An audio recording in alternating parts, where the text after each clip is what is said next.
Asante sana.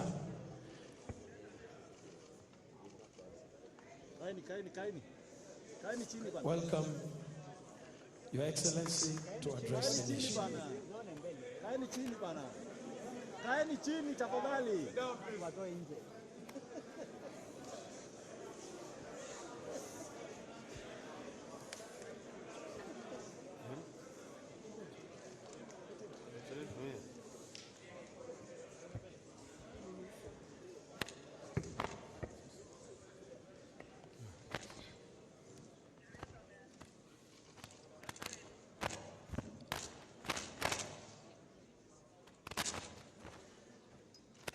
Members of the Fourth Estate, ladies and gentlemen, good afternoon. We have a statement that we want to issue today following the general elections that were held in our country on the 9th of this month. Today, I want to address my fellow Kenyans and the international community about the 2022 Kenyan elections and the role of the Independent Election and Boundaries Commission, the Iebc, the body mandated by the Constitution and the law to conduct and manage elections. On August 9th, 2022, millions of Kenyans turned out in large numbers in an attempt to choose their leaders at the national, county, and local levels after long and generally peaceful campaigns. But yesterday, August 15th, our budding democracy suffered a major setback. As a result, Kenya faces a grave legal and political crisis as a result of the actions of Mr. Wafula Chebukati, the chairperson of the Iebc. The Constitution and our laws are clear about how the Iebc should conduct its business. There's no more important role for the Iebc than the conduct, transmission, and tallying of the presidential election.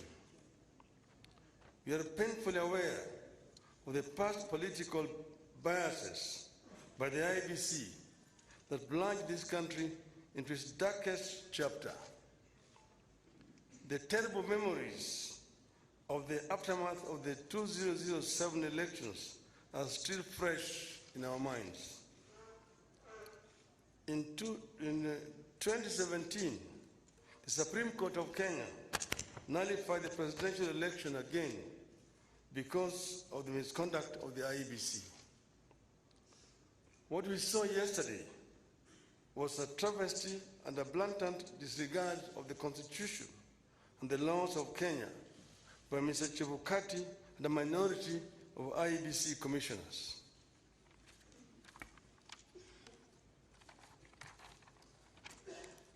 The law is clear on the role of the chairperson of the Iebc. The law does not vest in the chairperson the powers of a dictator to rule the Iebc unilaterally. The Iebc is structured as a democratic institution in which decisions must be taken either by consensus or by a vote of the majority. The chairperson and a tiny minority of commissioners have no legal authority to take weighty decisions and proclaim them as the rulings of the Iebc. The law on the Iebc provides that unless a unanimous decision is reached, a decision on any matter before the Commission shall be by a majority of the members present and voting. I want to repeat. Unless a unanimous decision is reached, a decision on any matter before the Commission shall be by a majority of the members present and voting. In addition, the Court of Appeal in the Maina Kiai case ruled, and I quote again, reiterate, as we conclude, that there is no doubt from the architecture of the laws we have considered that the people of Kenya did not intend to vest or concentrate such sweeping and boundless powers in one individual, that is the chairperson of the appellant. That is why I and Azimio La Umoja One Kenya and the nation at large were shocked yesterday to learn that Mr. Chebukati alone decided to pronounce himself on the supposed winner of the 2022 presidential elections. We understand that only Mr. Chebukati alone had access to the tally of the presidential vote. He denied all the commissioners access to that information until he suddenly appeared before the commissioners in the late afternoon to present them with a fait accompli.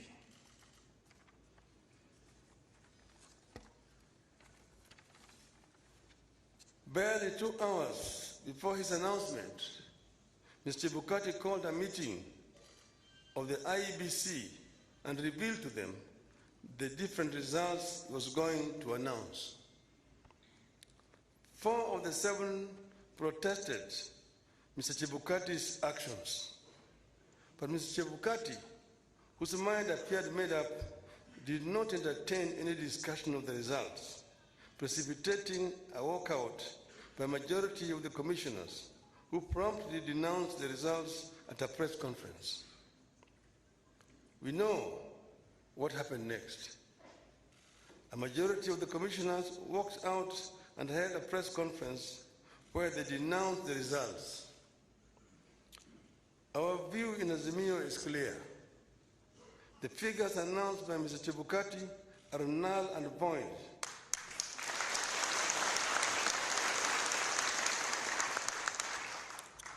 I repeat, the figures announced by Mr. Chebukati are null and void and must be quashed by a court of law. In our view, there is neither a legally and validly declared winner nor a president-elect. Mr. Chebukati's announcement purporting to announce a winner is a nullity. He acted with gross impunity and in total disregard of the Constitution and our laws. He could have plunged our country into chaos had our supporters not exercised great restraint. Such blatant acts of impunity can be a threat to the security of our country. It is not up to us to decide whether Mr. Chebukati has committed an offense. We leave that determination to the appropriate authorities. But for avoidance of doubt, I want to repeat that we totally and without reservations reject the presidential results announced yesterday by Mr. Chebukati. I want to commend our supporters for remaining calm and keeping the peace, and I urge them to continue to do so.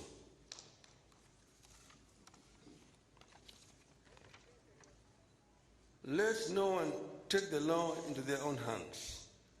We are pursuing constitutional and lawful channels and processes to invalidate Mr. Chebukati's illegal and unconstitutional pronouncement. We are certain that justice will prevail. I want to further commend the heroism of the 4 commissioners, the majority of the Iebc, who stood up to the bullying and the illegal conduct of Mr. Chebukati. We are proud of them and ask them not to fear anything. Kenyans are with them. Today, I do not want to fully address our strategies going forward, but suffice it to note that we will be pursuing all constitutional and legal options available to us. We will do so because we regard the many flaws in the elections and the wrongs committed by the IEBC as fatal to the process and the outcome announced by Mr. Chebukati. We urge Kenyans and the friends and partners of Kenya abroad to stand tall and be counted as we seek to advance the ideals of democracy and an open society that we have always stood for.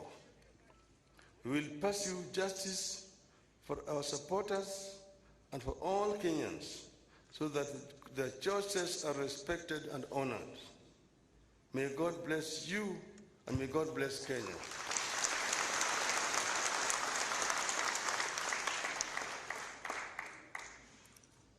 Nataka kuchukua tena fursa hii kutoa shukrani kwa Kenya wenzangu ambayo wameshiriki katika uchaguzi ambayo imepita.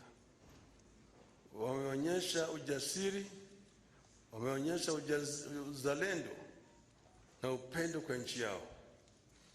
Wakenya kila mahali walijitokeza wakapiga kura kwa njia ya amani. Na sasa yale ambayo yalibaki ni tume ya uchaguzi kuhakikisha kwamba ile ndoto ya Wanakenya imeheshimiwa. Tumegundua hitilafu ambayo imefanyika katika IEBC ambayo imejaribu kutaka kukiuka yale ambayo Wakenya wenyewe walikuwa wamefanya. Tumeona yale ambayo imefanywa na yule mwenyekiti wa tume ya uchaguzi Bwana Wafula Chebukati kwa kujaribu kupindua ili uamuzi wa Wakenya. Anafanya hivyo bila kushauriana na wale wenzake ambaye wako pale pamoja naye katika tume ya uchaguzi. Sisi wana Kenya na wanaazimio tunapenda amani. Tunapenda umoja wa Kenya. Tunataka kuona kama Wakenya wameungana kama kitu kimoja. Ndio tunaongea juu ya azimio la umoja. Tuko na nia ya kuona kwamba Kenya imetoka katika janga la ufukara, janga ya kutokuwa na imani na amani, na janga ya ubaguzi ya kikabila, ili Wakenya waungane kama watu moja, waweze kutekeleza wajibu yao kulingana na ndoto ya uanzilishi wa taifa letu. Hatutakubali, nataka kurudia haya, hatutakubali mtu mmoja ajaribu kuleta vurugu katika taifa letu, kujaribu vile vile kubadilisha yale ambayo Wakenya wameamua kama watu moja. Wakenya hawatakubali, hatutakubali. Tutazidi kutetea nchi yetu na katiba letu kama Wakenya ili Kenya iweze kuendelea mbele. Asanteni sana. Mungu ibariki Kenya, nchi yetu.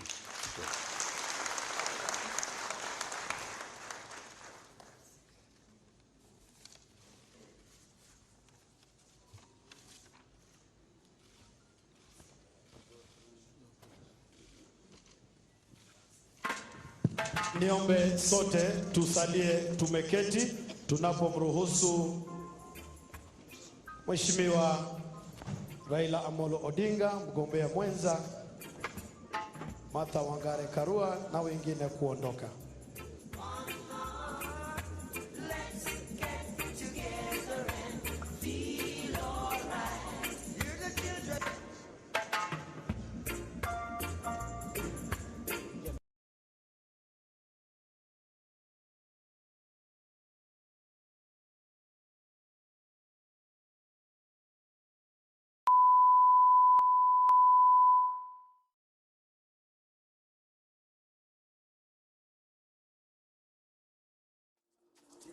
Thank you, DJ. May I all request all of us now to give space to His Excellency to take leave. And may we cooperate with the security officers here. Thank you, members of the